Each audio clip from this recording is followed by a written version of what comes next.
Saint Martin ভ্রমণের নতুন নিয়ম চালু করা হয়েছে। এখন থেকে পর্যটকদের নিবন্ধন ছাড়া প্রবেশের সুযোগ থাকবে না, পাশাপাশি দিতে হবে নির্দিষ্ট ফি।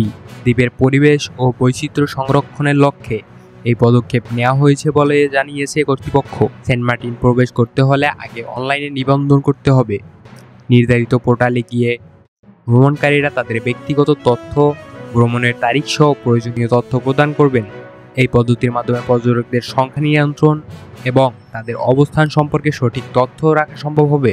অতিরিক্ত পর্যটনের চাপে সেন্ট মার্টিনে অতিরিক্ত পরিবেশ ও জীববৈচিত্র্যের ক্ষতিগ্রস্ত হচ্ছে।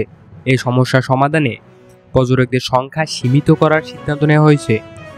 এতে করে দ্বীপের পরিবেশগত ভারসাম্য রক্ষা করা যাবে এবং ভবিষ্যৎ প্রজন্মের জন্য সেন্ট মার্টিনের সৌন্দর্য অটুট থাকবে। নিবন্ধনের সময় ভ্রমণকারী নির্দিষ্ট ফি পরিশোধ করতে হবে। প্রাপ্তবয়স্ক এবং শিশুদের জন্য ফি ভিন্ন হতে পারে।